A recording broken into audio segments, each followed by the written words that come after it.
His Excellency, Honorable Kovind, President of the Republic of India, Members of Parliament of the Republic of India, parliamentarians all, distinguished guests.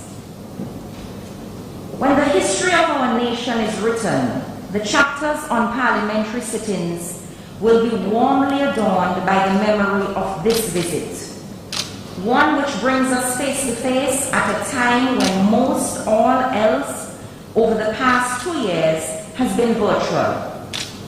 This magnanimous act is demonstrative of the continuing long-standing friendship between our nations. Mine is the distinct privilege to welcome you, Your Excellency, and persons of your official delegation to the Parliament of Cooperation and Assistance continues. For this, we express our profound and heartfelt gratitude. Your Excellency, the members of the House of Assembly are honored to welcome you and your entire delegation to our most beautiful multi-island state in general and to our Parliament in particular, and we look forward to your addressing this Honourable House. Honourable Prime Minister.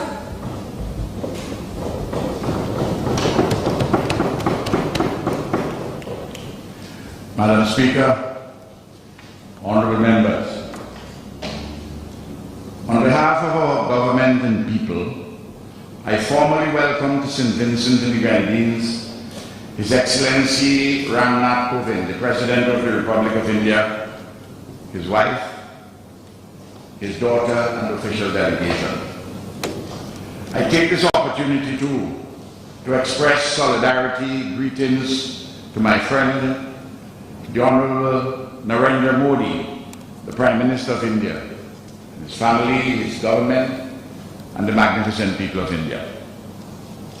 Today is truly historic in the relations between our two countries. It is the first time that the President of India is visiting us. And it is the first time, too, that the head of state or any other high office holder of India is addressing our Parliament. Your Excellency, we are most honored by your esteemed presence. We are thrilled that you have chosen to visit us alongside Jamaica on your current Caribbean journey. This is truly extraordinary. It is of inestimable consequence. St. Vincent and the Grenadines and India are inextricably bound to each other through ties of blood.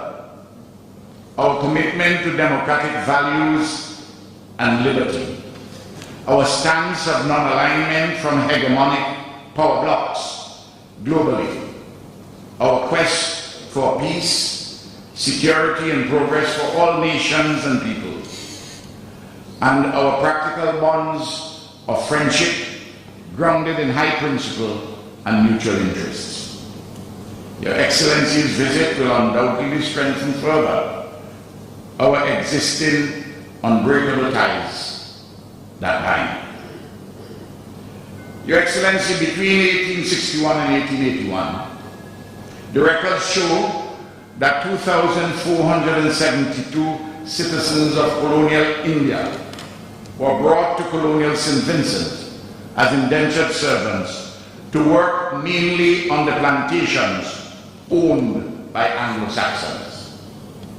The wrenching crossing of the Kalapani, the taboo of the dark waters from India to the Caribbean, remains for our nationals of Indian descent not only a source of a painful dissolution of identity, but also a resource for an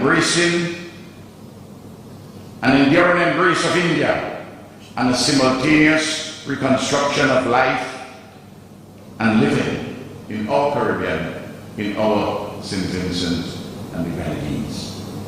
The incubus of British colonialism was unable to defeat or destroy the unconquerable spirit of our indentured brothers and sisters who came to us from the ancient Indian civilization of glory, merit, and worth.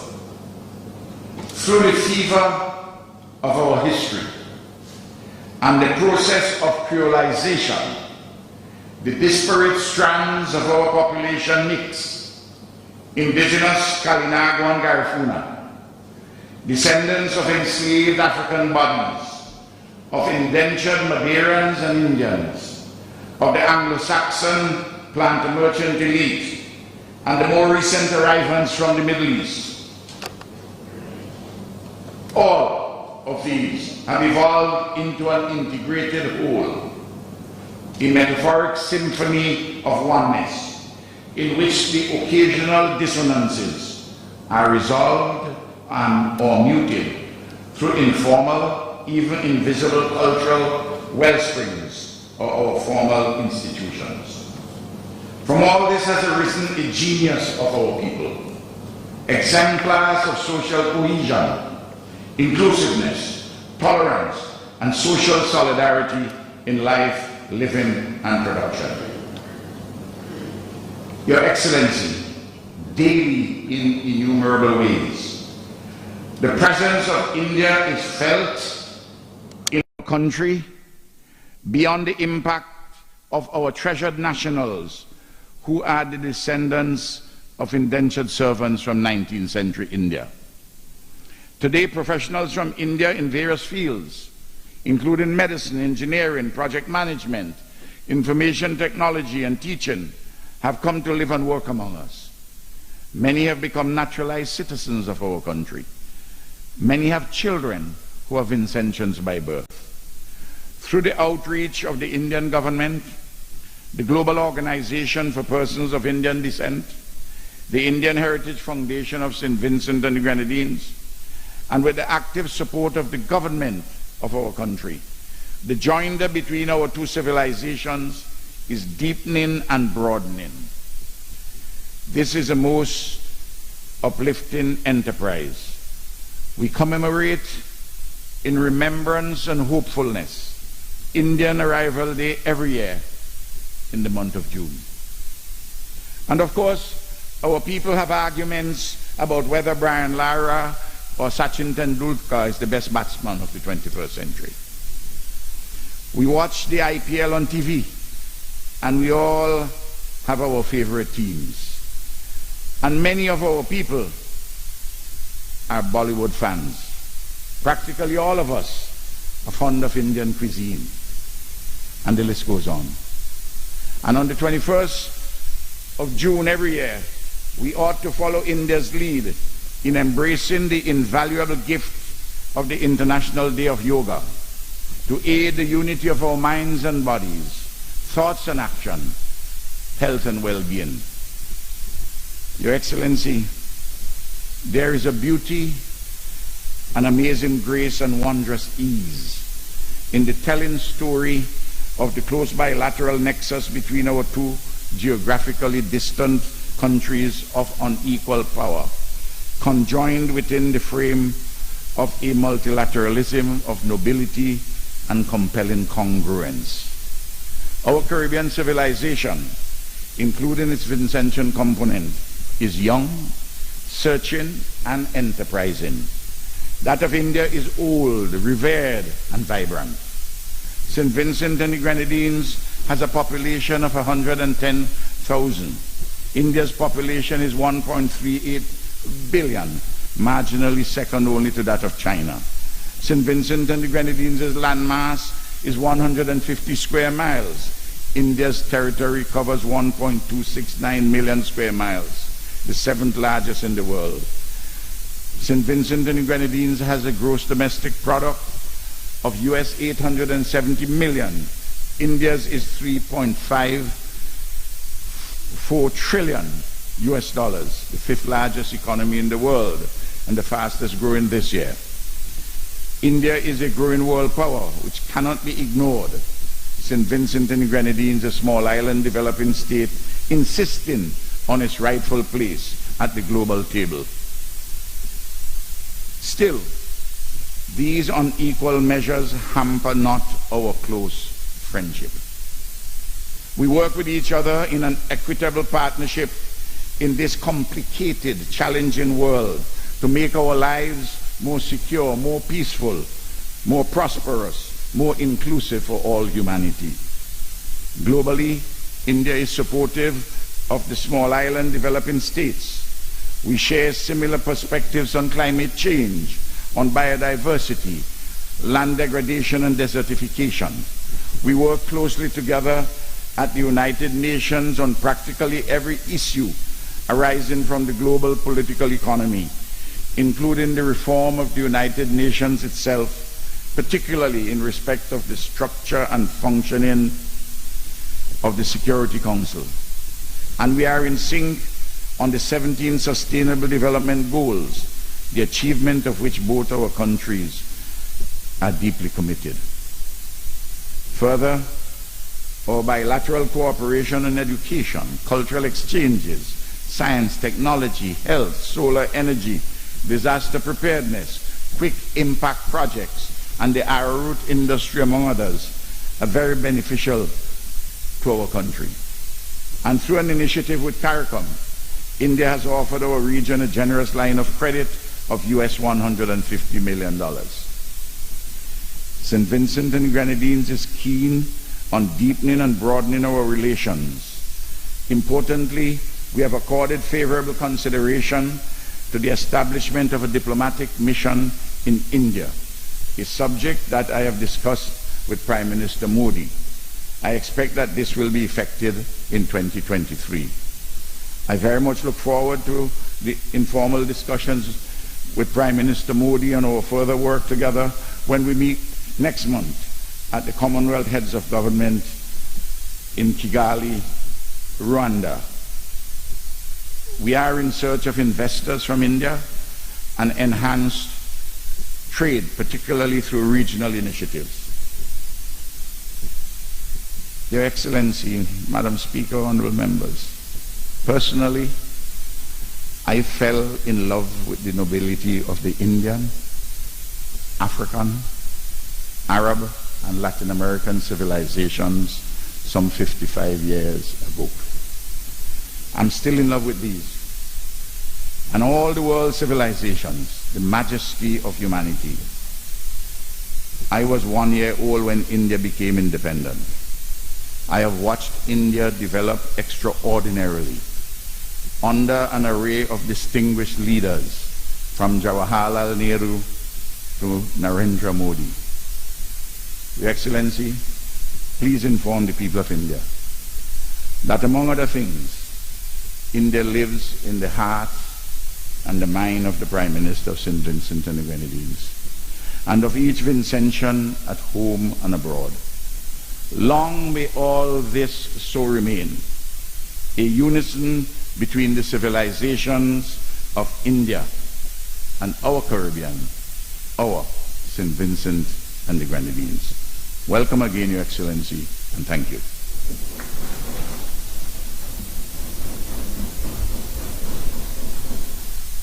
Honorable Leader of the Opposition.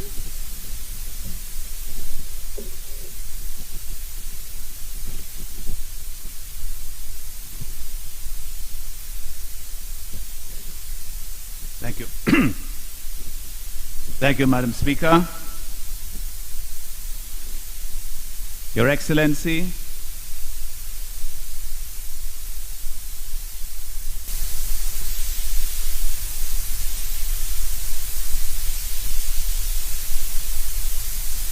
I extend this welcome to you also on behalf of my colleagues, members of the opposition. We welcome you as the head of state of your great nation, the Republic of India, and as a friend.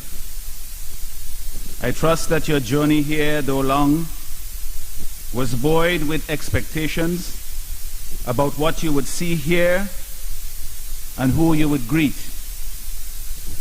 And I pray that over the course of your visit, those expectations will be met. And indeed, that you are now already enjoying the warm hospitality of our people. The differences between our countries may seem vast, but what matters most are the things we share that bring us together, ever closer in friendship and mutual cooperation.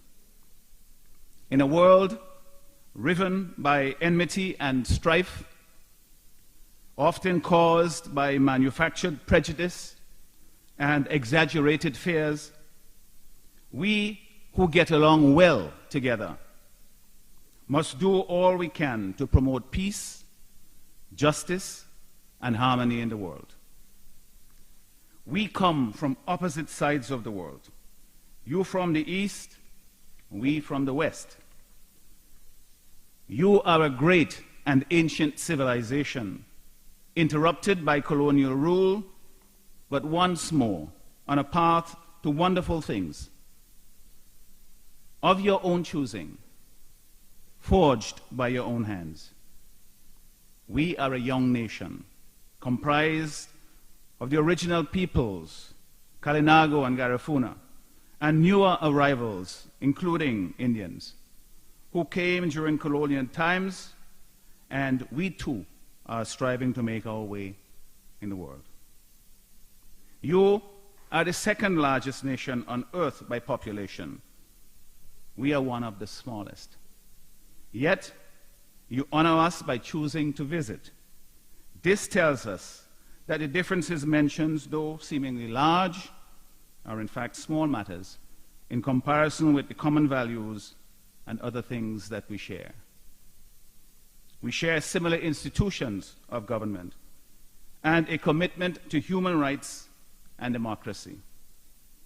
India is the largest democracy on earth, is an inspiration to us, one of the world's smallest.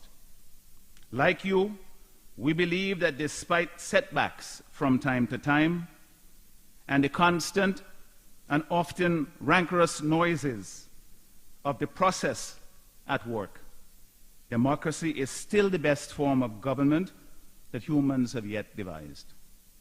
Let us persist in that belief and continue to work to perfect it in practice. We note the great economic and technological advances your country continues to make. We are grateful for the economic, technical, and diplomatic assistance you have provided over the years. And in particular, we note the timely contribution of COVID-19 vaccines at the height of the pandemic. It is my hope, and indeed my expectation, that these spheres of cooperation and collaboration will expand and inevitably deepen our ties with one another. The contributions in the cultural sphere are no less significant. Colonialism brought our peoples and cultures together over 160 years ago, when Indians were brought here to provide labor for the colonial economic machine. The sinews of those people, their sweat and tears, helped to build this land. The hardships they endured have not been in vain, as their children and successive generations have contributed to our national development. And they have made successful lives for themselves here in St. Vincent and the Grenadines. Your diaspora, their home. Their arrival is celebrated every year with reverence, enjoyment, and hope. We must applaud and support the efforts of those who seek to reclaim and promote Indian culture here. Noted the Indian Heritage Foundation, which is a far better approach than in the early years when assimilation and cultural annihilation were the order of the day. For after all, we must do more than simply share a common space. We must inhabit it together, shape it together, and make it a thing of joy and beauty, a light to the world. On the lighter side, but no less significant, we share a common love of cricket. Gavaskar, Kapil Dev, and Tendulkar are as much our heroes as Sobers, Richards, and Lara are yours. May the friendly rivalry continue, and may we always be able to appreciate each other's accomplishments. Excellency, I am happy that you will see various parts of our country. La Soufrière volcano in its awesome splendor, and the Grenadines, specifically Canouan, in their pristine beauty. I am confident that you will enjoy the experience. We wish you safe travels in your overseas mission. When you return home, please convey our best wishes and gratitude to your government and people. Thank you.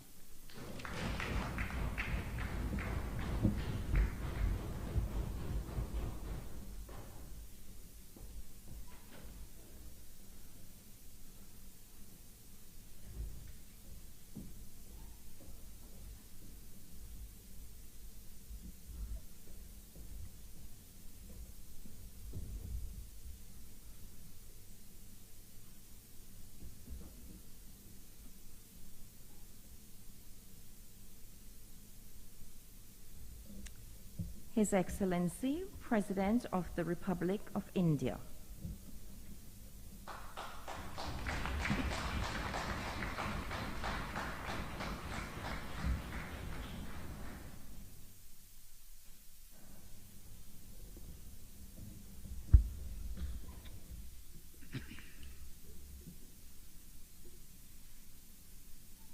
Honorable Speaker, Madam Rochelle Ford, Honorable Prime Minister, Dr. Ralph Gonsalves, Honorable Leader of the Opposition, Dr. Godwin Friday, Honorable Attorney General, Mr. John D. Martin, Honorable Members, the Clerk of the House, Madam Nicole Herbert, the people of St. Vincent and the Grenadines, ladies and gentlemen. I am grateful to you all for the welcome and hospitality extended to me and my delegation. This is not only my first visit to your beautiful country, but also the first ever visit by a President of India to St. Vincent and the Grenadines. I am happy to be here among the honorable members of Parliament.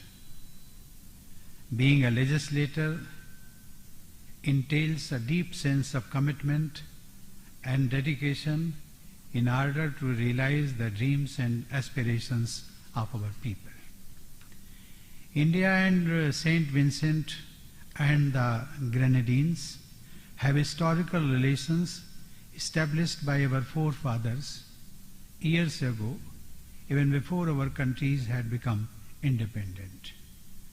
We are both multiracial societies with a common history of British colonial rule. Our friendship is rooted in our common historical and cultural heritage, as well as our shared values of democracy, inclusion, freedom, and the rule of law. Madam Speaker, our bilateral engagement has blossomed in the last few years. The visit of the Honorable Prime Minister, Dr. Ralph Gonsalves, to India in September 2019 infused new energy into our relations. I am happy that India's development partnership involves various communities in this country.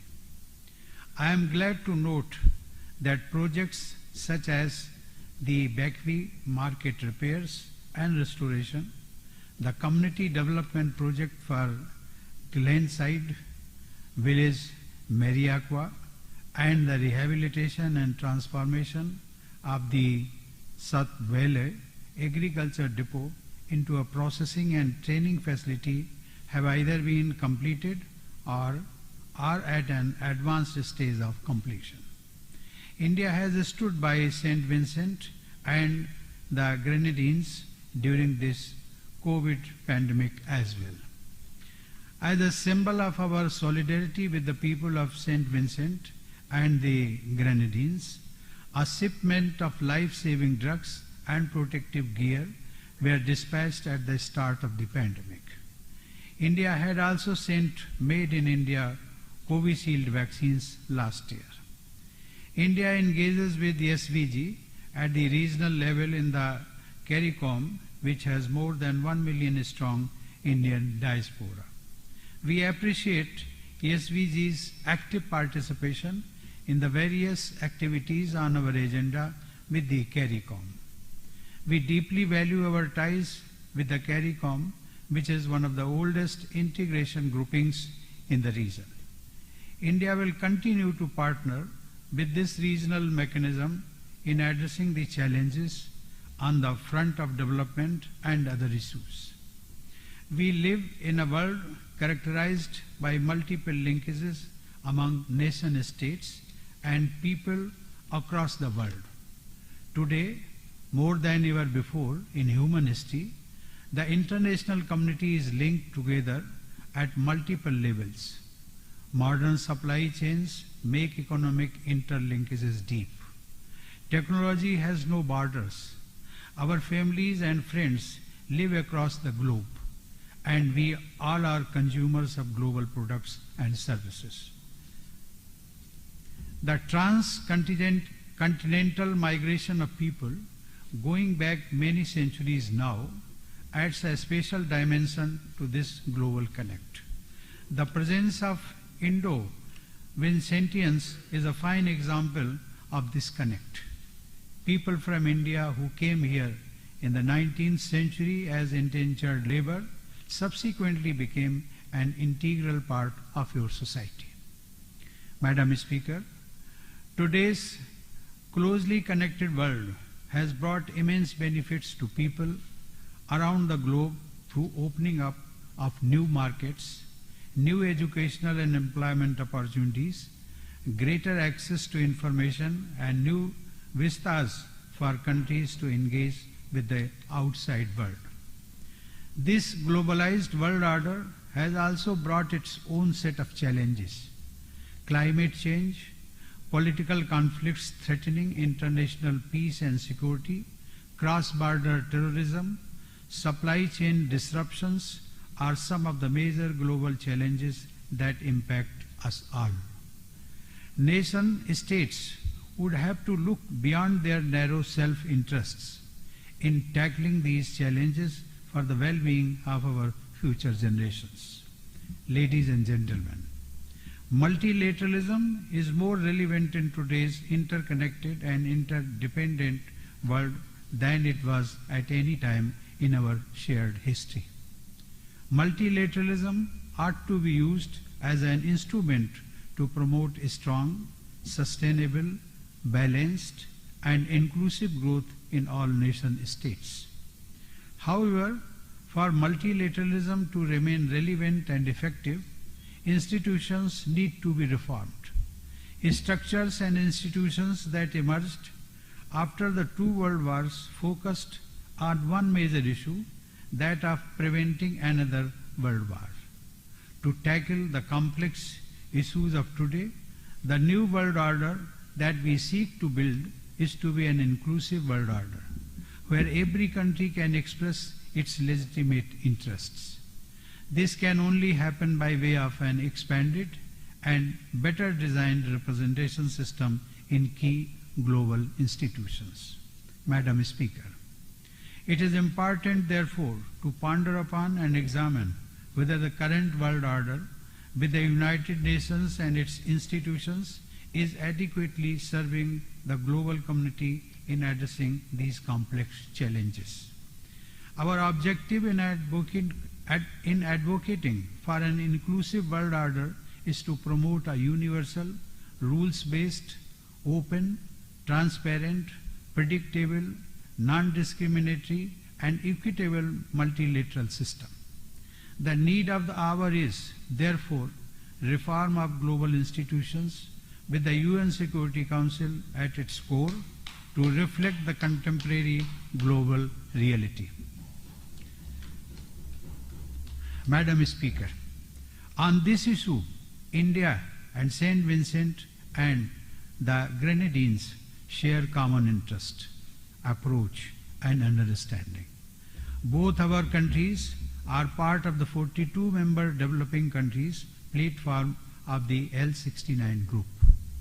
This group is actively pushing for reforms of the UN Security Council through an expansion in both permanent and non-permanent categories of membership.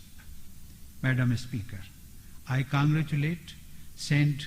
Vincent and the Grenadines for the stellar role it played in advocating for a meaningful and time-bound progress in the intergovernmental negotiations process on Security Council reforms during its membership of the Security Council for the years 2020-21.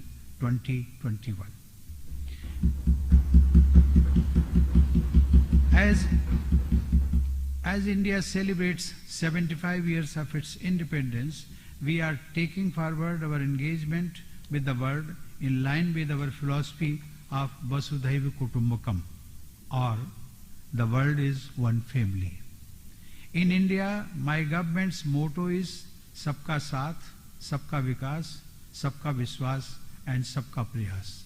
That is, together with all, development for all, with everyone's trust and with everyone's efforts. This also demonstrates India's approach in the global arena, which means India believes in an inclusive world order that is sensitive to legitimate interests and concerns of every country and region, irrespective of its size or wealth. We think and act for the future of entire humanity. India has remained steadfast in its commitment to share its experience, knowledge and skills acquired in its journey of development with fellow developing countries. I am confident that India and St. Vincent and the Grenadines will continue to work closely together in advancing these shared objectives for an inclusive world order. With these words, Madam Speaker, let me thank for giving me an opportunity to address this august assembly.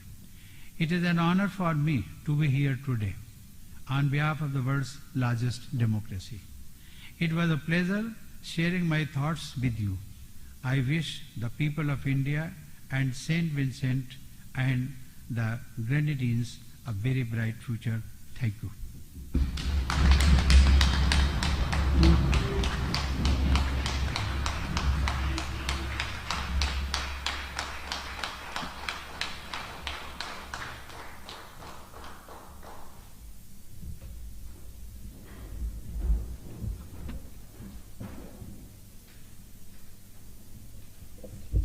Honorable Prime Minister.